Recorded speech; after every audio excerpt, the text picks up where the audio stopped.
विकसित Goa 2047 vision document तयार करपाक गोवा ऑनलायन पोर्टलाचेर वचून तुज्यो आयडियाज शेअर कर। एक बळकट राज्य करपाक तुझें योगदान दी। वक्फ बोर्ड दुरुस्ती बिल पास झाल्या उपरांत भाजप जनजागृतायेच्या कामाक लागला। आज भाजपा कार्यालयात सत्ताधारी आमदारांची बसका जाली। आमदारांक बिलाविशीं माहिती दिल्या। मोगो आणि अपक्ष आमदारूय खंय वांटेकार जाल्ले।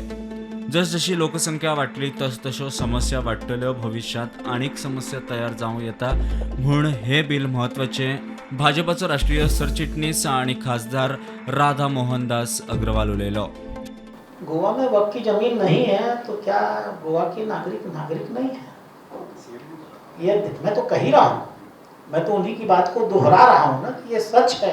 सीएम ने सही कहा है कि यहाँ वक्फ की जमीन नहीं है।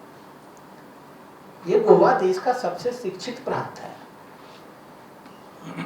हमने इस अभियान का नाम दिया है वक्फ अधिनियम जन जागरण अभियान। गोवा में कब शुरू हो गया? सुन लीजिए, एक एक नागरिक को, चाहे कोई भी मुसलमान हो, यहाँ दो किस्म के मुसलमान हैं। एक है जो मूल गोवन है, वो तो सामान्य नागरिक संहिता न जाने गोवा में कब से लगी हुई है, पुर्तगालियों के काल से हमारी संस्कृति का हिस्सा है, उनकी समस्या भी नहीं है। दूसरे वो हैं जो अब आ रहे हैं पिछले 10 सालों से, अभी आने तो दीजिए। जैसे जैसे संख्या बढ़ेगी समस्याएं अपने आप सामने आती जाएंगी, उनका समाधान इसी में होगा।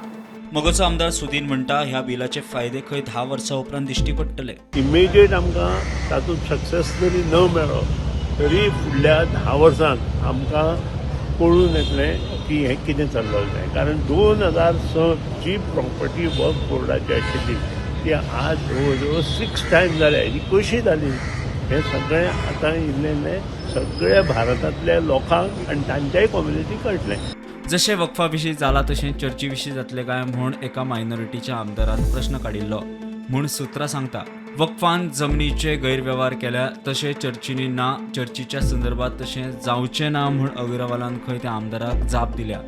सुत्रांची म्हायती मजगतीं केरळाच्या चर्चींनी ह्या बिलाक पुराय तेंको दिल्लो। Bureau report prudent.